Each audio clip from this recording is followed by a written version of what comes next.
Assalamualaikum warahmatullahi wabarakatuh. Berjumpa lagi dengan Ibu dalam mata pelajaran IPS terbaru. Yuk belajar IPS dengan menyenangkan. Semoga video ini membantu kalian yang sedang belajar di rumah, ya.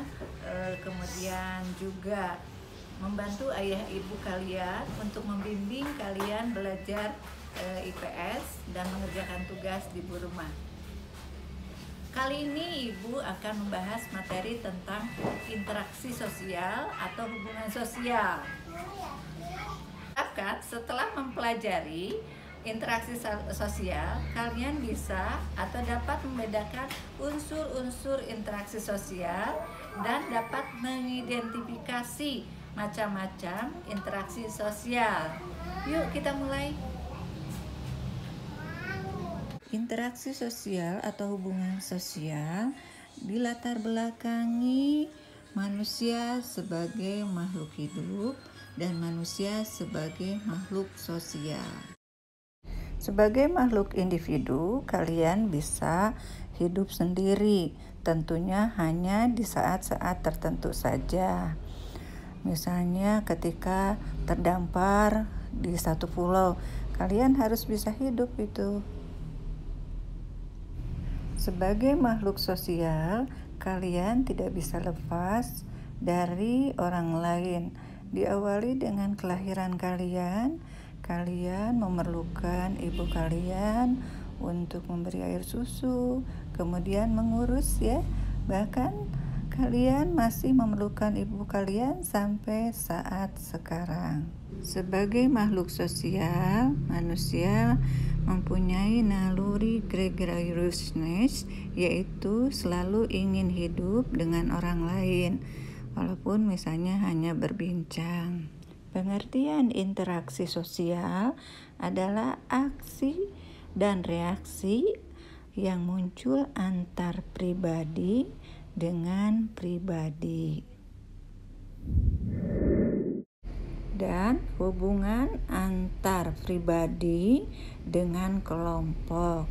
Contohnya, seorang guru dengan kelompok belajar, serta hubungan antara kelompok dengan kelompok. Di sini contohnya pramuka, OSIS, PMR, patroli sekolah bekerja sama membersihkan sekolah. Menurut Scott, hubungan sosial menghendaki kedua belah pihak tahu betul apa yang harus dilakukan dan yang tidak boleh. Sebelum lanjut ke video selanjutnya, jangan lupa subscribe, like, share, dan komen video ini. Tujuan interaksi sosial adalah untuk memenuhi kebutuhan hidup yang terdiri dari pangan, papan, dan sandang.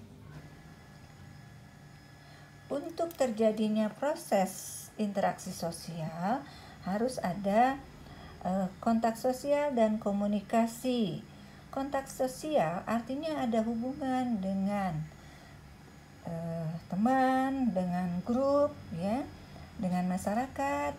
Dan kalau komunikasi itu bisa terjadi secara langsung atau tidak langsung. Langsung, misalnya kita ngobrol dengan teman, ya. Tidak langsung kita ngobrolnya melalui telepon, WhatsApp, Zoom meeting, ya. Dalam berinteraksi terdiri ruang, waktu, gerak, dan sikap tubuh. Ruang, misalnya kalian berinteraksi dengan guru ketika belajar di kelas, atau kalian berbicara, mengobrol di rumah bersama orang tua kalian. Waktu, misalnya kita dibatasi waktu siang dan malam. Ketika kita mau menelepon, tentukan dulu waktunya, ya, jangan sampai tengah malam. Kalau tidak penting, tidak usah, ya, bisa ditunggu waktunya sampai siang. Gerak dan sikap tubuh, Misalnya kalian tersenyum, kemudian mengedipkan mata, merunduk, itu adalah bahasa tubuh dalam berinteraksi. Adapun faktor-faktor interaksi sosial terdiri dari imitasi, sugesti, identifikasi, simpati, dan empati. Yang dimaksud dengan imitasi adalah meniru sikap tingkah laku atau penampilan fisik seseorang. Kemudian sugesti, pemberian pengaruh atau pandangan dari satu pihak ke pihak lain. Selanjutnya identifikasi adalah kecenderungan dalam diri seseorang untuk menjadi sama dengan orang lain. Nah, yang keempat adalah simpati, yaitu proses seseorang merasa tertarik dengan orang lain dengan dorongan keinginan untuk memahami pihak lain dan untuk bekerja sama dengannya.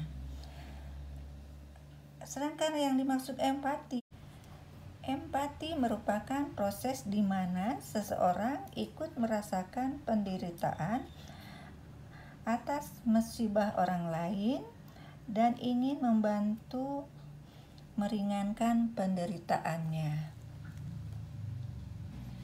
Bentuk-bentuk interaksi sosial terdiri dari A.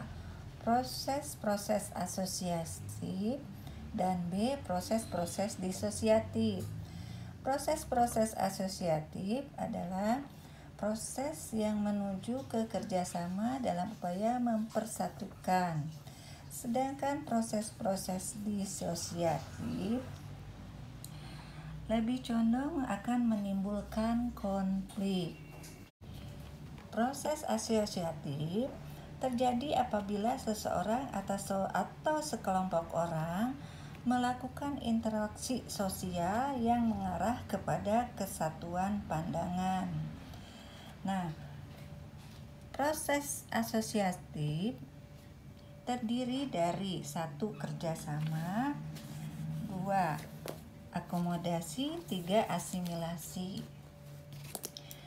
Kerjasama dalam interaksi sosial adalah usaha bersama antara orang dan perorangan atau kelompok untuk mencapai satu atau beberapa tujuan bersama.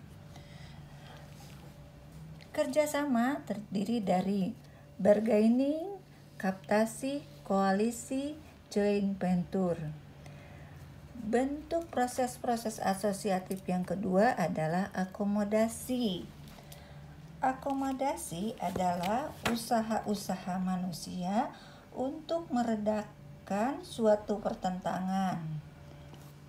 Nah, ini terdiri dari beberapa macam jenis ya, ada kursi, ada kompromi, arbitrasi, mediasi, konsiliasi, toleransi, dan stalemate ya.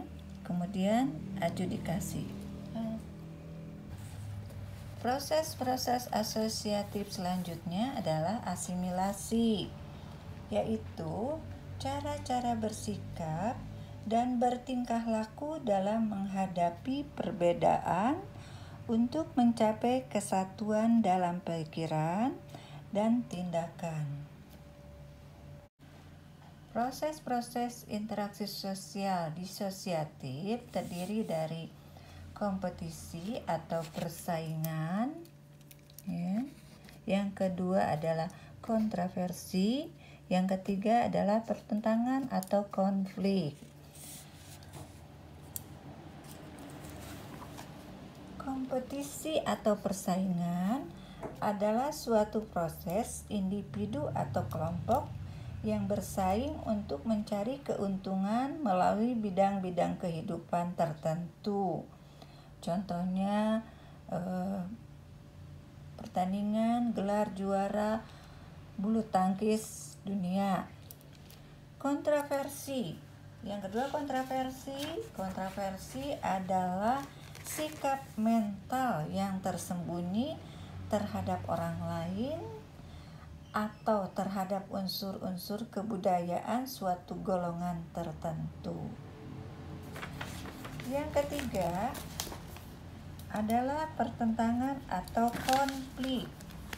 Pertentangan atau konflik adalah suatu proses di mana individu atau kelompok berusaha untuk memenuhi tujuannya dengan jalan menentang pihak lawan dengan ancaman kekerasan. Demikian penjelasan Ibu tentang interaksi sosial. Semoga memudahkan kalian untuk belajar. Nah, untuk memudahkan kalian belajar, apa yang kita pelajari tadi, buatlah peta konsep. Contohnya seperti ini.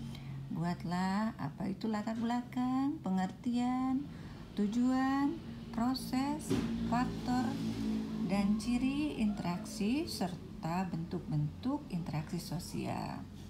Kemudian kalian buat keterangan, contoh faktor imitasi, jelaskan, kasih tulisan di sampingnya.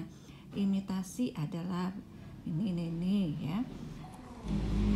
Ternyata mudah kan kalian belajar tentang ilmu pengetahuan sosial, khususnya interaksi sosial. Semoga video ini bermanfaat bagi kalian. Wassalamualaikum warahmatullahi wabarakatuh.